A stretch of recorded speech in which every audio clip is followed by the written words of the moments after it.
যে কারণে রোজা ভেঙে যায় এবং কি কারণে আপনি রোজা ভাঙতে পারবেন, এই ২ টা বিষয় কিন্তু আমাদের জানা প্রয়োজন আছে। কি কারণে রোজা ভঙ্গ করা যায়? অর্থাৎ রোজা ভাঙ্গা যায় কোন কারণগুলোতে? আসুন এই বিষয়টা আমরা জেনে নিই।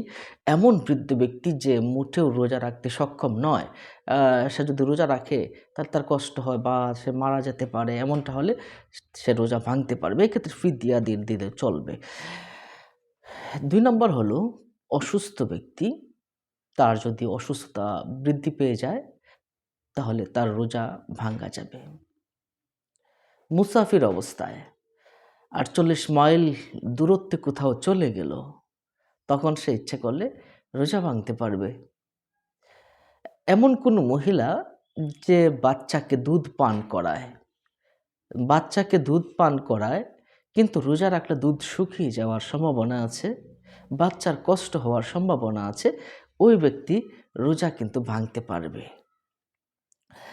গর্ভবতী কোনো মহিলা যার গর্ভপাত হবে বা পেটে বাচ্চা আছে, এমন মহিলা যদি গর্ভ নষ্ট হয়ে যাওয়ার ভয় থাকে রোজা রাখলে, সেই ক্ষেত্রে ওই মহিলা রোজা ভাঙতে পারবে।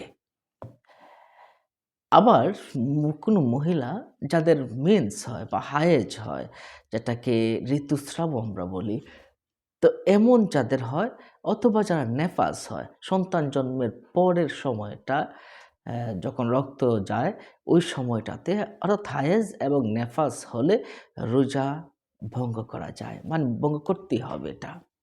তাহলে আমরা এই বিষয়গুলো জানলাম কি কারণে রোজা ভাঙ্গা যায়। এবারে আসুন কি করলে রোজা অটোমেটিকলি ভেঙে যায়, আপনার রোজা হবে না। এই বিষয়টা আমাদের জানা প্রয়োজন। এমন করে ৮ টি কারণে আমাদের রোজা ভেঙে যায়। এর ১ম নাম্বার হলো যদি জেনে বুঝে শুনেই খেয়ে ফেলে, খায়, তাহলে তার রোজা ভেঙে যাবে। জেনে বুঝে যদি কিছু খায়, কিন্তু ভুলক্রমে খেলে তার রোজা ভাঙবে না। স্ত্রী সহবাস করলে জেনে বুঝে তার রোজা ভেঙে যাবে। তার কিন্তু রোজার কাফফারাও দিতে হবে। কাজা করলে চলবে না, শুধু কাফফারাও দিতে হবে। আপনি কুলি করছেন, হঠাৎ করে গলায় ভেতরে পানি ঢুকে গেল। তখন রোজা ভেঙে যাবে। এইজন্য কুলি করাটা রমজান মাসে নিষেধ। কেউ যদি জোরপূর্বক ইফতার করে ফেলে, সেক্ষেত্রেও রোজা ভেঙে যাবে।